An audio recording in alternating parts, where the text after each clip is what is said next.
but poursuivi par ce processus de PNL, c'est pour reprogrammer des cerveaux. C'est quoi la définition même du PNL? Programmation neuro-linguistique. On reprogramme du côté neurologie de la tête de la personne, et puis cela va s'exprimer au niveau de son langage. Et ça, c'est toute une science ou c'est toute une méthodologie? Ah, c'est une méthodologie psychologique. C'est une méthodologie psychologique. Il y a des psychologues qui sont spécialisés dans la PNL. Ok. Et qui vont vraiment reprendre, je parlais de croyances tout à l'heure, ils vont reprendre des croyances, ils vont reprendre des idées, ils vont reprendre des comportements, parce que pour le coup on parle de langage, mais pensée, parole, action. Pensée, parole, action. Pensée, parole, action. Dans notre spiritualité, on parle de pensée juste, de parole juste, d'acte juste. Dans la psychologie, c'est la même chose. On est dans les pensées, on travaille, les pensées sont dans les neurones, non? On travaille les pensées dans les neurones pour qu'elles suivent dans la parole et qu'elles agissent après. Je suis une praticienne en Gestalt thérapie.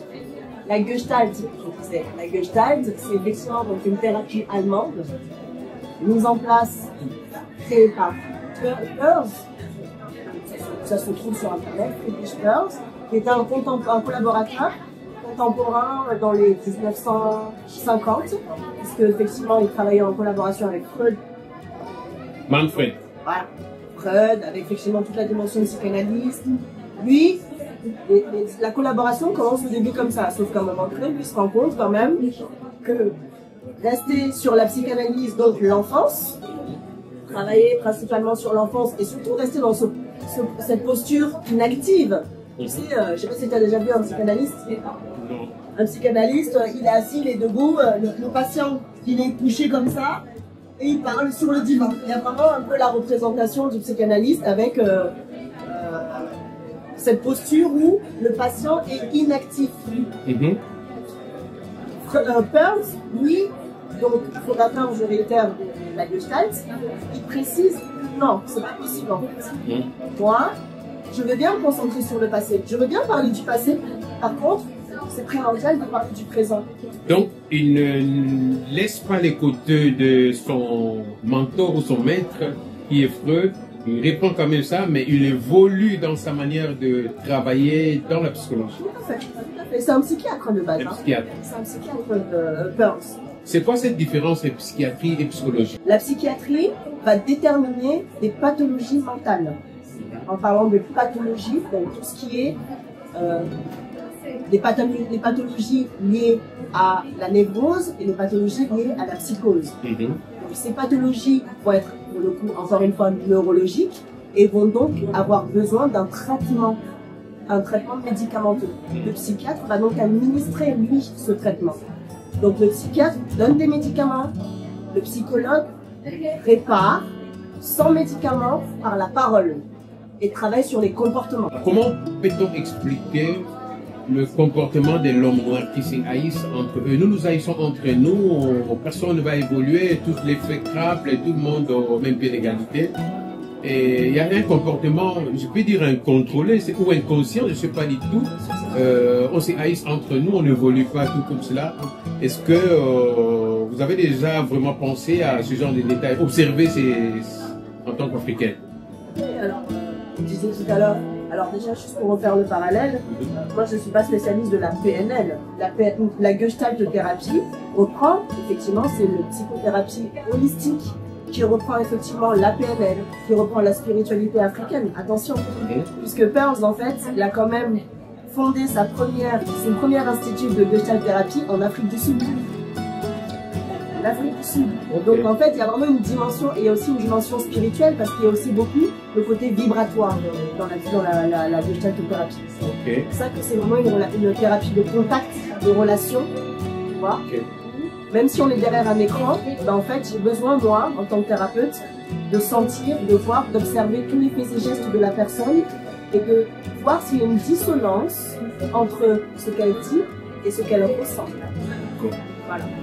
Donc effectivement, par rapport à la question sur le fait que l'homme noir se haït et quelles manifestations concrètes sont réalisées par rapport à ce fait, pour le coup c'est un fait, Alors oui, on pourrait dire que ce ne sont des mots. Non, ce ne sont pas des mots. Si, comme on disait tout à l'heure, si l'homme noir ne n'aide pas son frère à s'élever et cherche davantage de manière inconsciente, encore une fois, parce qu'attention, il va pas vouloir dans son coin dire vraiment que non, l'homme noir là, je veux qu'il soit, moi mon frère, je veux pas qu'il évolue, qu'il réussisse, hein. C'est juste, c'est des petits trucs. Regarde-le, regarde-le encore. Il veut faire le show, hein? Des toutes petites phrases, hein, mais des petits pics. On se lance entre nous, cette histoire de jugement constant où on a peur du regard, on est constamment focalisé sur le regard de l'autre. Il faut que je m'habille comme ça, parce que moi, le m'as-tu vu? Le m'as-tu vu? Il faut que j'ai la meilleure voiture, il faut que j'ai le... Pourquoi? Et moi, ce qui me vient dans cette réalité actuelle, c'est encore une fois avec cette déshumanisation qui a eu lieu de l'homme noir.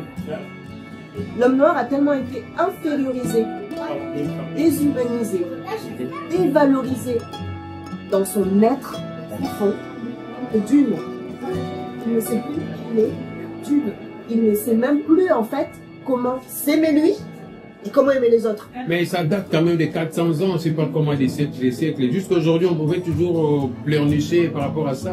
Mais à quel moment ça a été réglé? 400 ans, je veux bien. Pendant 400 ans, il y a eu cette destruction. Et à partir de 400 ans, qu'est-ce qui s'est passé? Mais on attend que l'homme blanc puisse régler le problème en question. Mais pas du tout. Alors, mais pas du tout, c'est de la responsabilisation.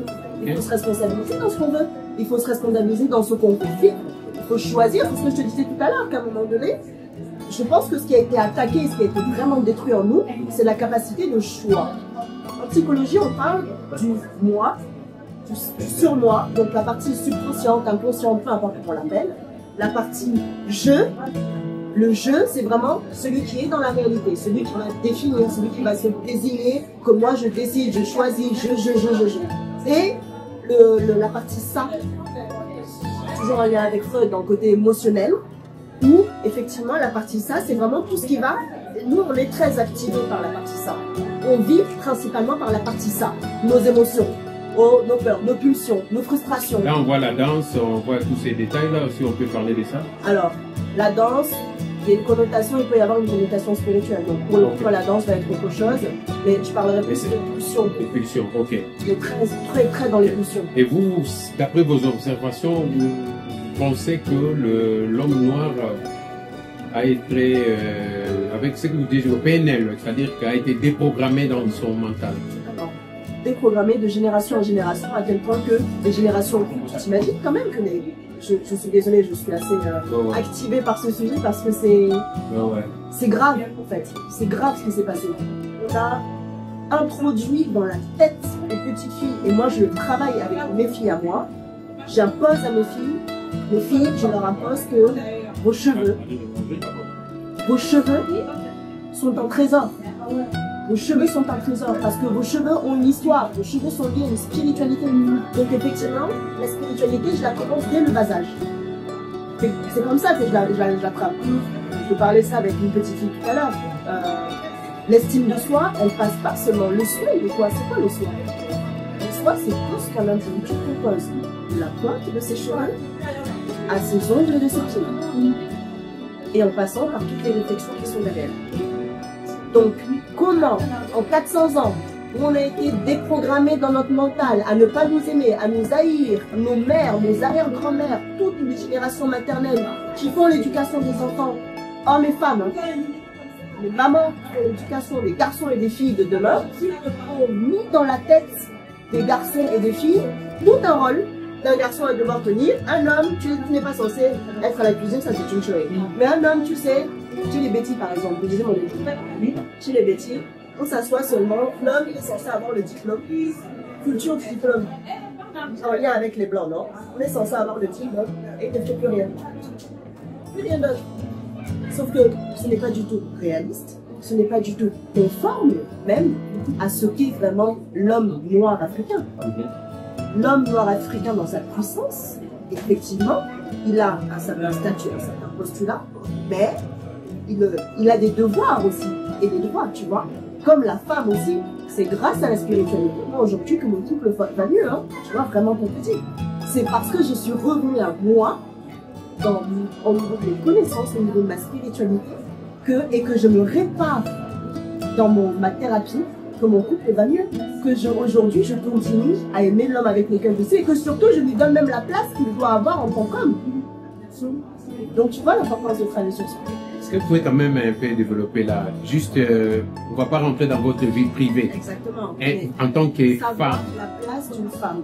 Une femme. Qu'est-ce que vous faisiez avant qui n'allait pas, qui venait détruire votre couple?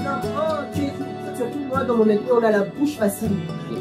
Et dans ma famille, on a aussi la bouche facile. Vous êtes né ici en Europe, vous grandiez ici, vous êtes né au pays, mais vous êtes venu quand même ici tôt, donc vous avez grandi avec la culture européenne. Exactement. Ok, est-ce que ça a eu aussi un impact? Bien entendu, parce que le principe. Le milieu influence quand même l'être humain. C'est pas que le milieu influence l'être humain, c'est que. En Gestalt, on dit l'organisme est dans son environnement. Ok. Alors revenons de ce que vous parlez tout de suite en tant que femme. La place de la femme. Qu'est-ce qu'être une femme? Qu'est-ce qu'être une femme? Qu'est-ce qu'être un homme? Aujourd'hui, en 2025, dans ce monde qui est pluriel dans les pensées, qui est pluriel dans la spiritualité, qu'est-ce qu'être une femme? Et donc à un moment donné, moi j'ai juste réalisé que je suis une femme déjà qui vient de quelque part. Et vient d'où? Sans qu'on fasse quelque chose, une philosophie ghanéenne, de regarder son passé pour savoir comment on avance dans l'avenir. Exactement. Okay. Sans qu'on fasse. Okay. Donc après toutes ces années-là, des années de colonisation, de la traite négrière, de tout cela, de l'esclavagisme, de la colonisation et tout ça, vous êtes dans cette posture qu'on peut encore guérir l'homme noir. Tout à fait. L'être humain, en fait, non pour la femme noire. On peut encore le guérir si on lui apprend à s'aimer, mais à s'aimer déjà dans ce qu'il est. Qui il était. Revenons sur qui nous étions. Mais c'est là, revenons vraiment. Les temps que ça va nous prendre, ma soeur. C'est ce temps que ça va nous prendre. Voilà des gens, chacun est dans son domaine, non? On ne peut pas tout faire seul. Là, ça c'est très important. On ne peut pas tout faire seul. On dit souvent au Cameroun que impossible n'est pas camerounais. Faut arrêter ça. C'est pas qu'impossible n'est pas camerounais. On n'est pas seul, en fait. C'est déjà ça à la base. C'est ça aussi qu'on doit casser. Là, le blanc nous est venu nous dire qu'on est seul. Oh, il est seul. Oh, la famille. Toi, pense d'abord à ta famille. L'individualisme. L'individualisme. Non. Non. Et ce qui fait que... Vous prenez l'Ubuntu. Mais je prends complètement l'Ubuntu. De vivre ensemble. Mais bien sûr, le vivre ensemble, le penser à l'autre, l'intelligence collective. C'est pas seul. Je suis ce que nous sommes ce que je suis. Tout à fait. Okay. Si moi je suis dans la psychologie, je ne peux pas en même temps faire l'histoire. Donc je vais seulement aller vers mes frères et sœurs qui sont dans l'histoire. Okay. Je prends ce qui a à apprendre là-bas. Donc dans la complémentarité, c'est que l'homme blanc dit en fait une sorte de fédéralisme. Tout à fait. Chacun dans sa spécialité. Donc il y a de l'espoir, il y a quand même une lueur, vous qui êtes dans ces métiers. Je t'assure. Il y a de l'espoir. Yaya, je t'assure hein, qu'à partir du moment où on prend conscience de qui on est et qu'on sait qu'on est en capacité de faire des choix justes pour nous, on se trace un avenir. Donc cette déprogrammation n'a pas besoin de tant de siècles et tant d'années. Moi je pense que non, parce qu'on est aussi dans une ère où on est de plus en plus éveillés, on est de plus en plus nombreux à être éveillés, et il faut juste qu'on le soit en collectif. Okay. Pas individuellement, que chacun reste dans son coin, il fait ses petites recherches, il fait ses petits trucs, oh il est en train d'évoluer seul, il a des ancêtres qui le supportent, nanana. Non, non, c'est ensemble qu'on va évoluer. Un petit mot adressé à notre communauté, la communauté afro. Mes frères et sœurs, quand est-ce que nous allons, pas oublier, mais quand est-ce que nous allons décider, quand est-ce que vous allez décider d'arrêter de remettre la responsabilité de votre vie à Jésus, aux voisins, à la grand-mère ou à la grande sœur qui a fait la sorcellerie dessus. Non, non, non, non. Personne autour de vous n'est responsable de votre malheur. Seul vous. Donc si vous-même vous décidez d'abord de créer votre vie, de choisir de vivre une vie meilleure, je vous assure que si individuellement vous faites ça, hein, nous tous là, on ira mieux. Nous tous là, l'Afrique va se relever, il y aura seulement, sauf que pour devenir nous-mêmes, même pas combattre. Moi je suis pas dans le combat, encore c'est ça le gars de l'esprit. Quand on combat, on choisit juste avec respect, avec dignité de redevenir suivant. Merci beaucoup. Merci à toi. Akiba. Et les gars. Merci beaucoup.